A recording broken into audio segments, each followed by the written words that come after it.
नमस्ते बच्चों, कैसे हैं आप? मैं हूँ आपकी अंबुजा, सरकारी हाई स्कूल उय्यमबಳ್ಳಿ कनकपुरा तहसील रामनगर जिला से आई हूँ। मಕ್ಕಳೇ ಹೇಗಿದ್ದೀರಿ? स्वस्थ शरीर में स्वस्थ मस्तिष्क का निवास होता है. ಇದನ್ನು ಯಾರು ಹೇಳಿದ್ರು? ಸ್ವಾಮಿ ವಿವೇಕಾನಂದರು. ಸರಿ ಮಕ್ಕಳು, ಇವಾಗ ಒಂದು ಆಕ್ಟಿವಿಟಿ ಮೂಲಕ ಪಾಠವನ್ನು ಶುರು ಮಾಡೋಣವಾ ನಾವು? ಹಾಂ, ಇವ್ರು ಯಾರಂತ ನೀವು ಗುರುತಿಸ್ಬೇಕು. ಯಾರು ಇವರು? ಹಾಂ, ಇವರು ಧ್ಯಾನ್ ಚಂದ್. ಇವರು ನಮ್ಮ ಭಾರತೀಯ ಹಾಕಿ ತಂಡದ ನಾಯಕರಾಗಿದ್ದವರು. ಇವರು 3 ಬಾರಿ ಭಾರತಕ್ಕೆ ಒಲಿಂಪಿಕ್ ಪದಕವನ್ನು ತಂದುಕೊಟ್ಟಿದ್ರು. ಅದಕ್ಕೋಸ್ಕರ ಭಾರತೀಯ ಹಾಕಿಯ ಮಾಂತ್ರಿಕ ಅಂತ ಕರಿತೇವೆ. ಇವರ ಜನ್ಮದಿನವನ್ನು ಭಾರತೀಯ ರಾಷ್ಟ್ರೀಯ ಕ್ರೀಡಾ ದಿನವನ್ನಾಗಿ ನಾವು ಆಚರಿಸ್ತಾ ಇದ್ದೇವೆ. ಹಾಂ ಹಾಂ, ನಿಮ್ಗೆಲ್ರಿಗೂ ಖುಷಿ ವಿಚಾರ ಅಲ್ವಾ? ಇವ್ರು ಯಾರು ಅಂತ ನಾನು ಹೇಳೋದೇ ಬೇಡಪ್ಪ, ನೀವೇ ಹೇಳ್ತೀರಾ. हाँ, ये कौन है बताइए मुझे. हमारे सचिन है. हाँ, मास्टर ब्लास्टर सचिन तेंदुलकर. ಕ್ರಿಕೆಟ್ನ ದೇವರು ಅಂತ ಇವರನ್ನು ನಾವು ಪೂಜಿಸ್ತೇವೆ ಅಲ್ವಾ ಮಕ್ಕಳೇ? ಇವ್ರು ಯಾರು ನೆನಪಿದ್ದಾರಾ? ಹಾಂ, ಈಕೆ ಹೆಸರು ಪಿ ಟಿ ಉಷಾ ಅಂತ. ಪಿ ಟಿ ಉಷಾ ಯಾರು ಅಂತ ನಿಮಗೆ ಗೊತ್ತಿದೆಯಾ? ಪಿ ಟಿ ಉಷಾರವರು ಓಟದ ರಾಣಿ ಅಂತ ಇವರನ್ನು ನಾವು ಕರಿತೇವೆ. ಅನೇಕ ಚಿನ್ನದ ಪದಕಗಳನ್ನ ತಗೊಂಬಂದು ಭಾರತದ ಕೀರ್ತಿ ಪತಾಕೆಯನ್ನು ವಿಶ್ವದಾದ್ಯಂತ ಮೆರೆಸಿದಂತಹ ಮಹಾ ಕ್ರೀಡಾಪಟು ಈಕೆ. ಇವ್ರು ಯಾರು ಯೋಚನೆ ಮಾಡಿ. हाँ, ये है हमारे विश्वनाथ आनंद जी. इनके बारे में आप लोग जानते हैं ना? शतरंज के खिलाड़ी है ये और भारत के ग्रैंड मास्टर है. ಮಕ್ಕಳೇ, ಮಾನಸಿಕ ಶಕ್ತಿಯಿಂದ ವಿಶ್ವದ ಎಲ್ಲರ ಗಮನವನ್ನು ತನ್ನತ್ತ ಸೆಳೆದಂತಹ ಮಹಾ ಮೇಧಾವಿ ಚೆಸ್ ಪ್ಲೇಯರ್ ಇವರು ವಿಶ್ವನಾಥನ್ ಆನಂದ್. ಯಾಕೆ ನಾನು ಇವ್ರ ಬಗ್ಗೆ ಪರಿಚಯ ನಿಮಗೆ ಕೊಟ್ಟೆ ಅಂತ ಈಗ ಅರ್ಥ ಆಯ್ತಲ್ವಾ? ಹಾಂ, अच्छा, हमारे जो पाठ है 9वीं कक्षा में खेलो कूदो स्वस्थ रहो, ಆಟ ಆಡಿ ಆರೋಗ್ಯವಂತರಾಗಿ. ಎಷ್ಟು ಚೆನ್ನಾಗಿದೆ ಅಲ್ವಾ ಪಾಠದ ಶೀರ್ಷಿಕೆ ಮಕ್ಕಳೇ? ಆಟ ಆಡೋದ್ರಿಂದ ಏನಾಗುತ್ತೆ, ನಮ್ಮ ಆರೋಗ್ಯ ಏನಾಗುತ್ತೆ, ಸುಧಾರಿಸುತ್ತೆ, ಆರೋಗ್ಯವಂತರಾಗಿರ್ತೇವೆ. ಆಟ ಆಡೋದ್ರಿಂದ ಅನೇಕ ಉಪಯೋಗಗಳಿದ್ದಾವೆ. ಶಾರೀರಿಕವಾಗಿ ಸದೃಢರಾಗಿರಬೇಕು ಅಂತಂದರೆ ನಾವು ಆಟವನ್ನು ಆಡಬೇಕು. ನೋಡೋಣ ಈ ಪಾಠದ ಬಗ್ಗೆ ಇವತ್ತು. हाँ मಕ್ಕಳೇ, इस पाठ का आशय क्या है? इस पाठ का आशय है जीवन में स्वास्थ्य का महत्वपूर्ण स्थान है. जीवन में किसका महत्वपूर्ण स्थान है? स्वास्थ्य का. हाँ, सेहत को बनाए रखने के लिए कई लोग बहुत पैसे खर्चे करते हैं. पैसा खर्च किए बिना ही अपने जीवन को स्वास्थ्य रखने के लिए खेलो कूदो स्वस्थ रहो. ಈ ಸೂತ್ರ ಅಪ್ನಾಯ. ಮಕ್ಕಳೇ, ಈ ಪಾಠದ ಆಶಯ ಬಹಳ ಸರಳವಾಗಿದೆ, ಸುಲಭವಾಗಿದೆ. ನಾವು ಆರೋಗ್ಯವಂತರಾಗಿರ್ಬೇಕಂತ ನೂರಾರು ಸಾವಿರಾರು ರೂಪಾಯಿ ಖರ್ಚು ಮಾಡ್ತೀವಿ, ಹೆಲ್ತ್ ಡ್ರಿಂಕ್ಸ್ ಕುಡಿತೀವಿ, ಜಿಮ್ಮಿಗೆ ಹೋಗ್ತೀವಿ, ಎಷ್ಟೊಂದು ಕೆಲಸವನ್ನು ಮಾಡ್ತೀವಲ್ವಾ. ಆದರೆ ಆರೋಗ್ಯವಂತರಾಗಿರಬೇಕು ಅಂತಂದರೆ ಆಟವನ್ನು ಆಡಬೇಕು ಹಾಗೂ ಪೌಷ್ಟಿಕಾಂಶಯುತವಾದಂಥ ಆಹಾರವನ್ನು ತಿಂದರೆ ಸಾಕು ಅಂತ ಈ ಪಾಠದ ಮೂಲಕ ನಾವು ತಿಳ್ಕೊಳ್ಳೋಣ. खेलों की दुनिया में सदा आनंद और उल्लास का वातावरण रहता है. उत्साह का शीतल समीर बहता रहता है. खेल से तन मन स्वस्थ होता है, मनोरंजन भी मिलता है. खेल कई तरह के होते हैं. साधारणतया उनके 2 भेद किए जाते हैं, शारीरिक खेल और मानसिक खेल. जिन खेलों में शारीरिक श्रम अधिक करना पड़ता है उन्हें शारीरिक खेल कहा जाता है. उदाहरण के लिए कबड्डी, हॉकी, गुल्ली डंडा, क्रिकेट, कुश्ती, फुटबॉल, बैडमिंटन, तैरना, दौड़ना आदि. इसके विपरीत जिन खेलों में मानसिक श्रम अधिक होता है उन्हें मानसिक खेल कहते हैं. उदाहरण के लिए शतरंज, कैरम, पासा, बकरीबाग आदि. देखिए यहाँ पर उन खेलों की चित्र आपको नजर आ रही है. हाँ, इसी प्रकार वैयक्तिक खेल और सामूहिक खेल के रूप में भी भेद किए जा सकते हैं.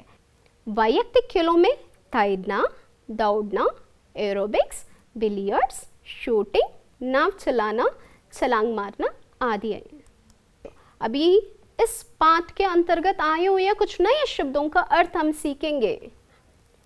पहला शब्द है छात्र। छात्र का अर्थ क्या है बच्चों? विद्यार्थी। ಎರಡನೇ ಶಬ್ದ ಯಾವುದು? ಜರೂರಿ, ಅವಶ್ಯಕ.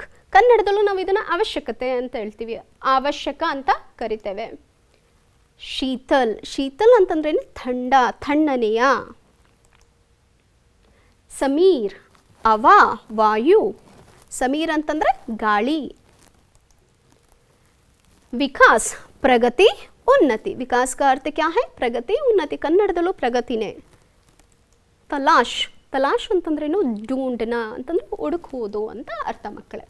ಸ್ವಾಸ್ಥ್ಯ, ಇದು ಅತ್ಯಂತ ಮುಖ್ಯವಾದದ್ದು. ತಂದುರುಸ್ತಿ, ಆರೋಗ್ಯ. ಕಸರತ್ ಅಂದರೆ ಮಕ್ಕಳು ಏನಾದರೂ ಅರ್ಥ? ಕನ್ನಡದಲ್ಲೂ ವ್ಯಾಯಾಮ ಅಂತ ಹೇಳ್ತೀವಿ, ಹಿಂದಿಯಲ್ಲೂ ನಾವು ಅದನ್ನೇನಂತ ಕರಿತೇವೆ? ವ್ಯಾಯಾಮ ಅಂತಲೇ ಕರಿತೇವೆ. ಹಾಂ, ಈ ಪದವನ್ನು ಸ್ವಲ್ಪ ಗಮನ ಇಟ್ಟು ನೋಡಿ ಮಕ್ಕಳೇ. ಆರಕ್ಷಣ್, ಅದರಲ್ಲ ಇಂಗ್ಲೀಷ್ನ ಅರ್ಥ ಏನು? ರಿಸರ್ವೇಷನ್. ನಾವು ಹೇಳ್ತೀವಲ್ಲ, ಇದು ಸ್ಪೋರ್ಟ್ಸ್ ಕೋಟಾ ಅಂತೆಲ್ಲ ನೀವು ಕಾಲೇಜ್ಗೆ ಹೋಗ್ಬೇಕಾದ್ರೆ ಕೇಳಿರ್ತೀರಲ್ವ? ಹಾಂ, ರಿಸರ್ವೇಷನ್ ಅಂತ ಅರ್ಥ. ರಿಸ್ಟ್ ಪುಸ್ಟ್, ಇದರ ಅರ್ಥ ಏನು? ತಗಡ. ಚೋಟ್, ಚೋಟ್ ಅಂತಂದ್ರೆ ಏನು ಮಕ್ಕಳ? ಗಾವ. ಆಟ ಆಡ್ಬೇಕಾದ್ರೆ ಬೀಳ್ತೀರಲ್ಲ, ಅವಾಗ ಗಾಯ ಆಗತ್ತಲ್ವ, ಅದನ್ನೇ ಹೇಳ್ತೀವಿ ಗಾಯ. ಹಾಗೆ ಮುಂದಿನ ಪದ ಯಾವುದು? ಇಸ್ಸ. ಇಸ್ಸ ಅಂತಂದ್ರೆ ಏನು ಮಕ್ಕಳೇ? ಭಾಗ ಅಂತ ಅರ್ಥ. ಸೇಹತ್ ಅಂತಂದ್ರೆ ಸ್ವಾಸ್ಥ್ಯ ಅಂತ ಅರ್ಥ ಮಕ್ಕಳೇ.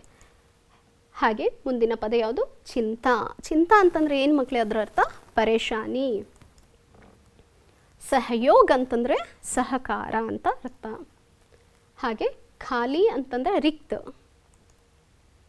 ಮಕ್ಕಳೇ, ಹೊಸ ಶಬ್ದಗಳನ್ನ ಕಲ್ತ್ಕೊಂಡ್ರಿ ಅಲ್ವಾ? ಹಾಗಿದ್ರೆ ಇವಾಗ ಈ ಪಾಠದ ಪ್ರಮುಖ ಅಂಶಗಳ ಬಗ್ಗೆ ನಾವು ಮಾತನಾಡೋಣ. ಪ್ರಮುಖ ಅಂಶದ ಬಗ್ಗೆ ಮಾತನಾಡೋಕ್ಕೂ ಮುನ್ನ ನಾನು ನಿಮಗೋಸ್ಕರ ಒಂದು ಸಣ್ಣ ವಿಡಿಯೋ ಕ್ಲಿಪ್ಪನ್ನು ತೊಗೊಂಡು ಬಂದಿದ್ದೀನಿ ಮಕ್ಕಳೇ. ಅದನ್ನು ನೋಡಿ ಹೇಗಿದೆ ಅಂತ ಹೇಳಿ ಆಮೇಲೆ ನಾನು ಈ ಪಾಠವನ್ನು ಮುಂದುವರಿಸ್ತೇನೆ. ಓಕೆನಾ?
ವಿಡಿಯೋ ಕ್ಲಿಪ್ ಹೇಗಿತ್ತು ಮಕ್ಕಳೇ?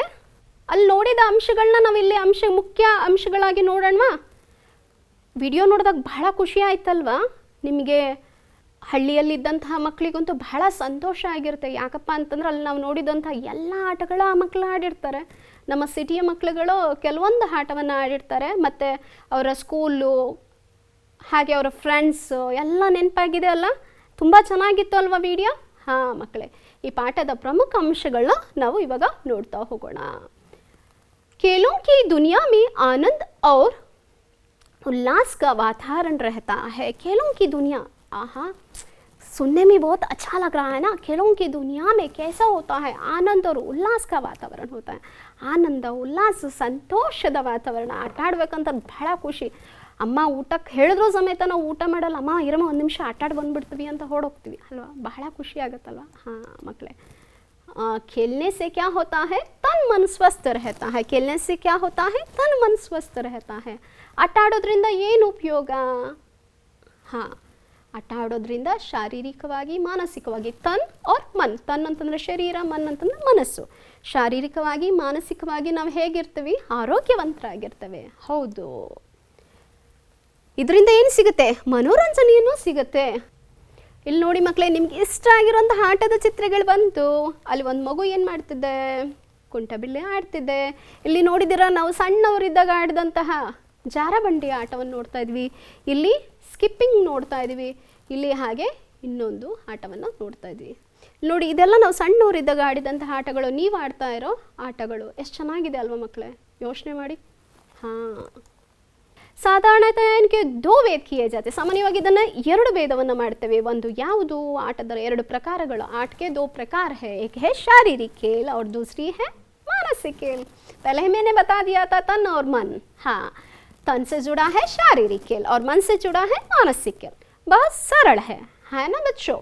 हाँ ಮಕ್ಕಳೇ, ನಾನು ಹೇಳಿದೆ ಆಟಗಳಲ್ಲಿ ಎರಡು ವಿಧ. ಒಂದು ಶಾರೀರಿಕ ಖೇಲ್, ಇನ್ನೊಂದು ಮಾನಸಿಕ ಖೇಲ್. ಶರೀರಕ್ಕೆ ಸಂಬಂಧಪಟ್ಟದ್ದು ಶಾರೀರಿಕ ಖೇಲ, ಮನಸ್ಸಿಗೆ ಸಂಬಂಧಪಟ್ಟದ್ದು ಮಾನಸಿಕ ಖೇಲ. ಯೋಚನೆ ಮಾಡಿ, ಶರೀರಕ್ಕೆ ಸಂಬಂಧಪಟ್ಟಂತಹ ಆಟಗಳು ಯಾವುದು? ಮನಸ್ಸಿಗೆ ಹೆಚ್ಚು ವ್ಯಾಯಾಮ ಕೊಡುವಂತಹ ಆಟಗಳು ಯಾವುದು? ಶರೀರಕ್ಕೆ ಹೆಚ್ಚು ವ್ಯಾಯಾಮ ಕೊಡುವಂತಹ ಆಟಗಳು ಯಾವುದು? ನೆನಪಾಯ್ತಲ್ವಾ ನಿಮಗೆ? ಹಾಂ, ಅದರ ಉದಾಹರಣೆಗಳು ನೋಡೋಣ. ನಿಮಗೆಲ್ಲ ಗೊತ್ತಿದೆ, ನೋಡೋಣ ಯಾವ್ದು ಉದಾಹರಣೆಗಳು. ಹಾಂ, ಕಬಡ್ಡಿ ಬಹಳ ಖುಷಿಯಾಗುತ್ತಲ್ವ? ಕಬಡ್ಡಿ, ಹಾಕಿ, ಗುಲ್ಲಿದಂಡ, ಕ್ರಿಕೆಟ್, ಕುಸ್ತಿ, ಫುಟ್ಬಾಲ್, ಬ್ಯಾಡ್ಮಿಂಟನ್, ತೈರ್ನ, ದೌಡ್ನ.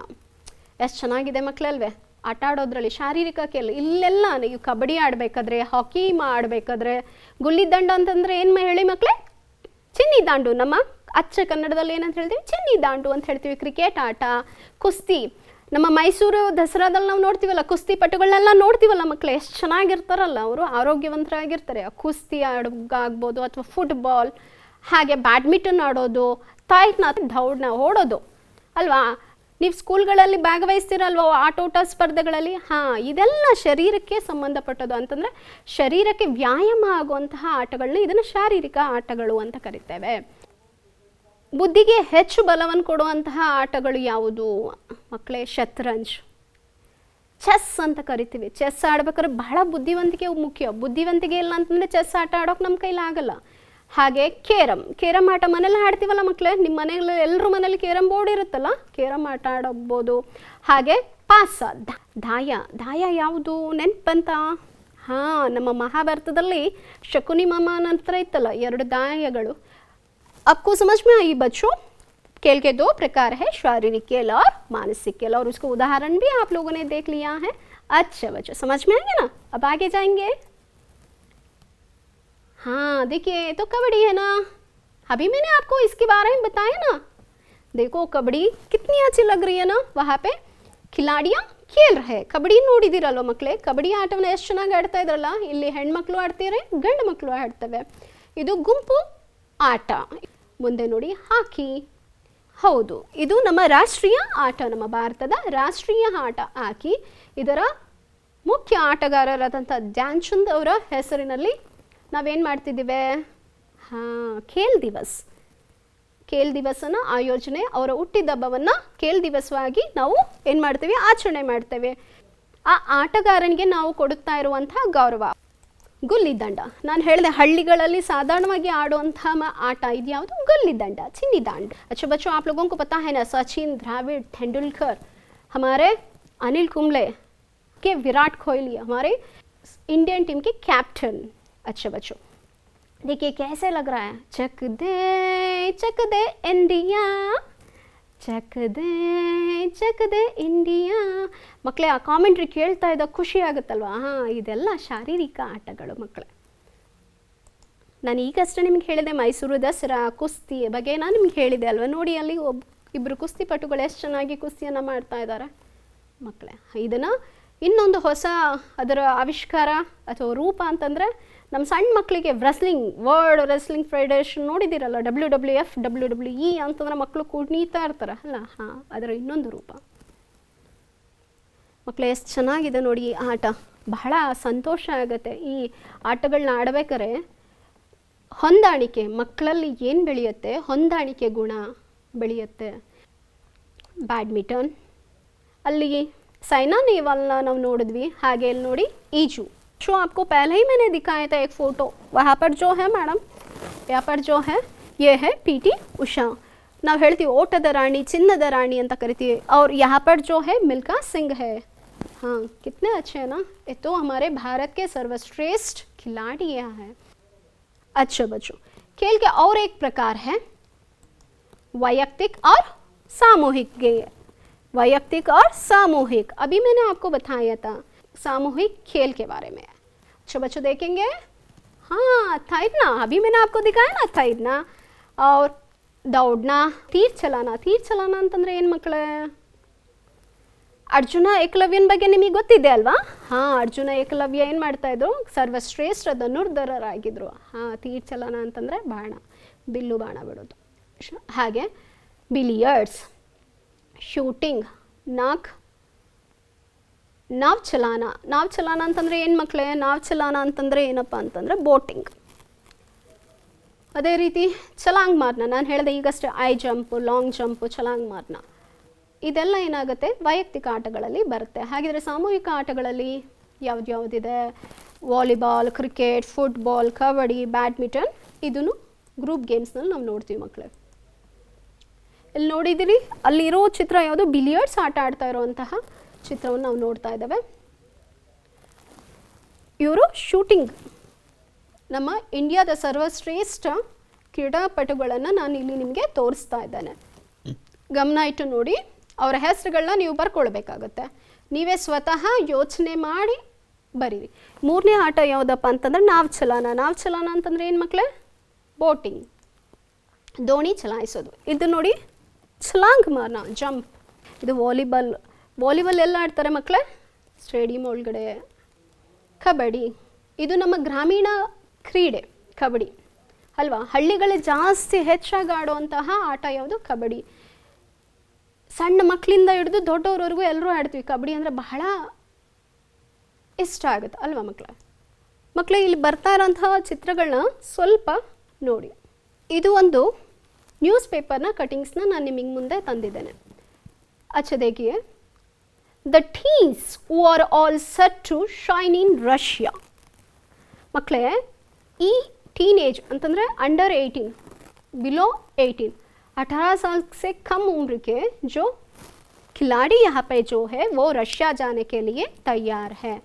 तो वो पहला चित्र वो था. दूसरा चित्र यहाँ पे देखिए, उन खिलाड़ियों के आदमी हमारे राष्ट्र ध्वज है. तीसरा दृश्य हमने देखा कि वहाँ पे वे बैठे हैं. ಮಕ್ಕಳೇ, ಆಟದ ಇನ್ನೊಂದು ಪ್ರಕಾರ ಇದೆ. ಒಂದು ಮೈದಾನಿ ಖೇಲ್, ಇನ್ನೊಂದು घरेलू खेल. मैदानी ಅಂತಂದರೆ ಏನು ಮಕ್ಕಳೇ? मैदानದಲ್ಲಿ ಆಟ ಆಡೋದು. मैदान में जो खेल खेलते हैं उसे मैदानी खेल कहते हैं. और जो घर के अंदर का मतलब है स्टेडियम के अंदर भी हो सकता है. घर में बैठ के खेलने वाले खेलों को हम क्या कहते हैं? घरेलू खेल कहते हैं. उसमें प्रकार है वॉलीबॉल, हॉकी, क्रिकेट, ये सभी मैदानी खेल है. घरेलू खेल के अंतर्गत आती है शतरंज, कैरम, पासा आदि. देखिए यहाँ पर इसकी चित्र देखिए. ये तो घरेलू खेल का चित्र में दिखा रही हूँ आपको. हाँ, राज्य और राष्ट्र के स्तर पर खिलाड़ियों को पुरस्कार दिए जाते हैं, जैसे अर्जुन, एकलव्य, द्रोणाचार्य, ध्यानचंद, राजीव खेल रत्न आदि. अच्छा बच्चों, जो भी खिलाड़ी जो खेल खेलते हैं राष्ट्र के लिए या राज्य के लिए, उनको गौरव देना हमारा कर्तव्य बनता है। तो जो कोई भी साधना करते हैं उन्हें पुरस्कार दिया जाता है। ಮಕ್ಕಳೇ ಇಲ್ಲಿ ಪ್ರಶಸ್ತಿಗಳ ಚಿತ್ರಗಳನ್ನ ನಾವು ನೋಡ್ತಾ ಇದ್ದೇವೆ।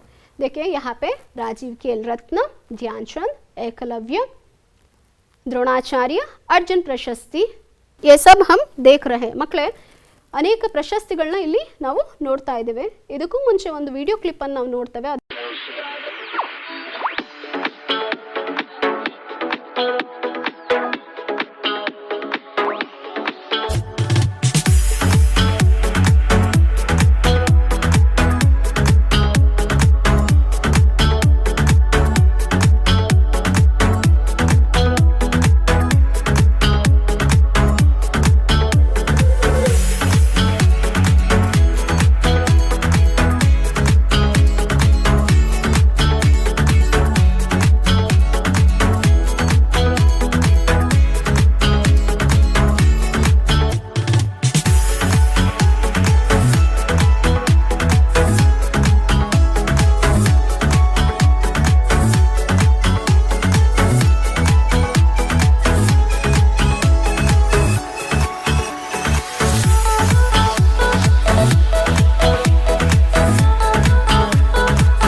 ಮಕ್ಕಳೇ ಆಟದಲ್ಲಿ ಗೆದ್ದಂತಹ ಕ್ಷಣದ ವಿಡಿಯೋವನ್ನು ನಾವಿಲ್ಲಿ ನೋಡಿದ್ವಿ ಇಷ್ಟುವರೆಗೂ। ಹಾಂ, ಹೇಗನ್ನಿಸ್ತಿದೆ ಮಕ್ಕಳೇ? ಹಾಂ, ಅವರಿಗೆ ಈ ರೀತಿ ಪ್ರಶಸ್ತಿಗಳನ್ನ ಕೊಟ್ಟು ಗೌರವಿಸಲಾಗತ್ತೆ। ಅರ್ಜುನ ಪ್ರಶಸ್ತಿ ವಿಜೇತರು ಇವ್ರ ಹೆಸರು ಏನಪ್ಪ ಅಂತಂದರೆ ಬ್ರೂನೋ ಕೊಟಿನೋ ಅಂತ, ಇವರೊಬ್ಬರು ಫುಟ್ಬಾಲ್ ಪ್ಲೇಯರ್। ಏಕಲವ್ಯ ಪುರಸ್ಕಾರ ಯಾರಿಗೆ ಸಿಕ್ಕಿದೆ ಅಂತ ನೋಡೋಣ। ಹಾಂ, ಬಹಳ ಖುಷಿಯ ವಿಚಾರ, ಇವರು ನಮ್ಮವರೇ, ರಾಹುಲ್ ದ್ರಾವಿಡ್ ಅವರು। ದ್ರೋಣಾಚಾರ್ಯ ಪ್ರಶಸ್ತಿ ಇವರು ಪುಲೇಲ ಗೋಪಿಚಂದ್ ಅಂತ ಮಕ್ಕಳೇ, ಇವರು badminton player plus coach. Dhyan Chand ಪುರಸ್ಕಾರ ಮಕ್ಕಳೇ, ಧ್ಯಾನ್ ಚಂದ್ ಪುರಸ್ಕಾರವನ್ನು ಪಡೆದಂತಹ ಒಬ್ಬ ಸಾಧಕರನ್ನು ನಾವಿಲ್ಲಿ ನೋಡ್ತಾ ಇದ್ದೇವೆ। ಇದು ರಾಜೀವ್ खेल रत्न, ये जो है राजीव खेल रत्न पुरस्कार हमारे सचिन तेंदुलकर जी को दिया जा रहा है। पुरस्कार के साथ साथ बच्चों उन लोगों को धनराशि भी दी जाती है। अच्छे खिलाड़ियों को और पुरस्कार प्राप्त खिलाड़ियों को भी राज्य सरकार, केंद्र सरकार, बैंक और कई कंपनियों में नौकरी दी जाती है। पुरस्कार खिलाड़ियों को नौकरियों की भर्ती में भी आरक्षण की सुविधा मिलती है। इतना ही नहीं, रेल, हवाई जहाज आदि में सफ़र करने के लिए विशेष रूप से आरक्षण भी सुविधा दी जाती है। नोड़ी मकला देखो बच्चों, अनेक कंपनियों ने अपने इन खिलाड़ियों को अपने अंबेसिडर बना के रखा है, प्रतिनिधि ಅಂತಂದ್ರೆ ನಾನು ಈಗಷ್ಟೇ ಹೇಳಿದೆ, ಅಲ್ಲಿ ನೋಡಿದ್ದೀವಿ Sachin Boost is secret of my energy ಅಂತ ಹೇಳೋರು, ಪೆಪ್ಸಿದು, ಹಾಗೆ ಅನೇಕ ಕಂಪ್ನಿಗಳು ಇಂತಹ ಕ್ರೀಡಾಪಟುಗಳು ತಮ್ಮ ಅಂಬಾಸಿಡರ್ ಆಗಿ ಕೆಲಸವನ್ನ ಮಾಡಿಸ್ತಾರೆ, ಪ್ರತಿನಿಧಿಗಳನ್ನಾಗಿ ತಗೊಳ್ತಾರೆ। जीवन में खेलों का स्थान बहुत महत्वपूर्ण है। खेल छात्र जीवन का महत्वपूर्ण अंग है। छात्रों के लिए पढ़ाई के साथ साथ क्या करना है, खेल भी खेलना चाहिए। इससे क्या होता है, खेलों से धैर्य, लगन, परिश्रम, उत्साह तथा परस्पर सहयोग आदि गुणों का विकास होता है।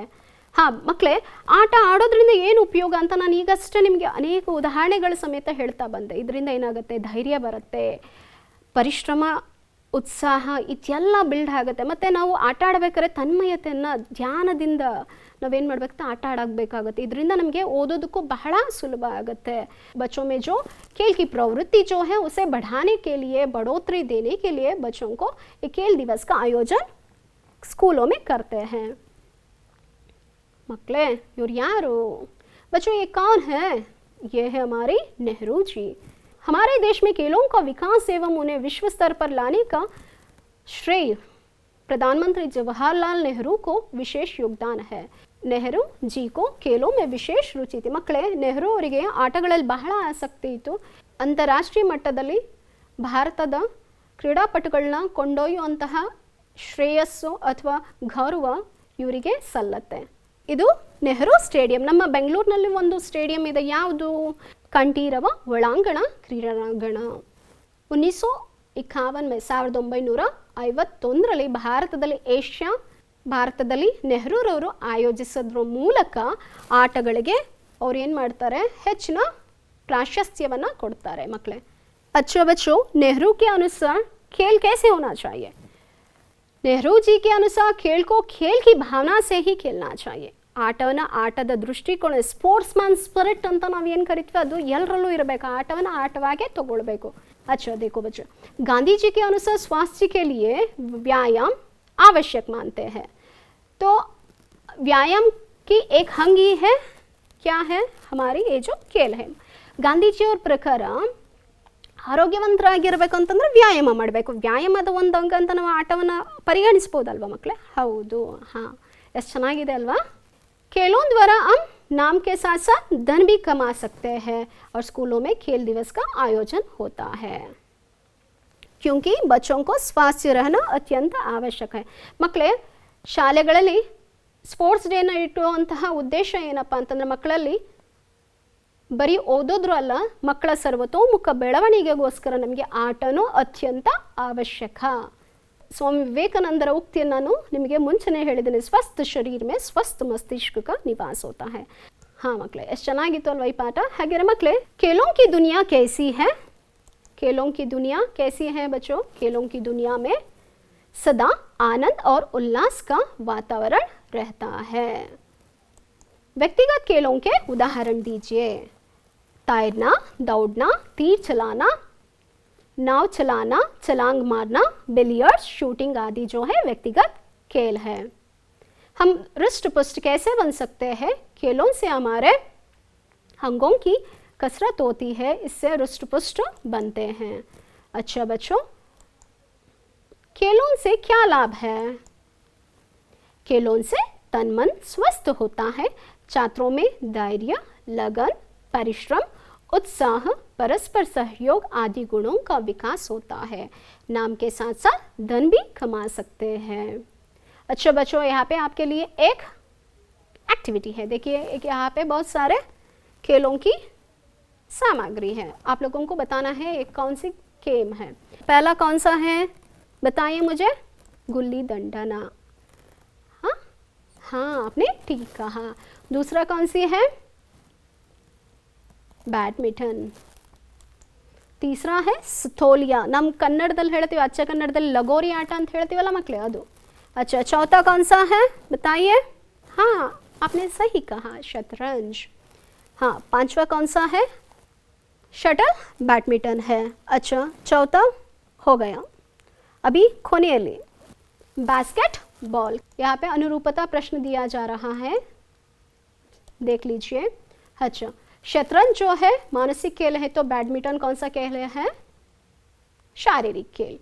क्रिकेट जो है मैदानी खेल है. कैरम घरेलू खेल. ठीक कहा आपने. तेंदुलकर जो है क्रिकेट है. ध्यानचंद किससे जुड़े हैं? हॉकी. सही कहा आपने. अच्छा, तैरना जो है व्यक्तिगत खेल है, तो कबड्डी कौन सा खेल है? अच्छा, आपने ठीक कहा, सामूहिक खेल है. कैसे लगा बच्चों? अब जल्दी जल्दी गृह कार्य लिख लीजिए. प्रश्न ಏನು? राज्य और राष्ट्र स्तर पर खिलाड़ियों को कौन कौन से पुरस्कार दिए जाते हैं? दूसरा प्रश्न है, अपने पसंदीदा खेल के बारे में 5 वाक्यों में लिखिए. पाठ ಹೇಗಿತ್ತು ಮಕ್ಕಳೇ? हाँ, बहुत अच्छा लगा ना आपको? खेल की प्रकार. ಹಾಂ ಮಕ್ಕಳೇ, ಆಟಗಳು, ಆಟದ ಪ್ರಕಾರಗಳು, ಆಟದಲ್ಲಿ ಸಿಗುವಂಥ ಮನೋರಂಜನೆ ಎಲ್ಲನೂ ನೀವು ನೋಡಿದಿರಲ್ಲ, ಹೇಗೆ ಅನಿಸ್ತು? ಬಹಳ ಖುಷಿ ಆಯ್ತಲ್ವ? ಸರಿ ಮಕ್ಕಳೇ, ಮುಂದಿನ ಪಾಠದೊಂದಿಗೆ ನಿಮ್ಮನ್ನು ಮತ್ತೆ ಭೇಟಿ ಆಗ್ತೀನಿ. ಅಲ್ಲಿವರೆಗೂ ಧನ್ಯವಾದಗಳು. ಎಲ್ಲರೂ ಆರೋಗ್ಯವಂತರಾಗಿರಿ.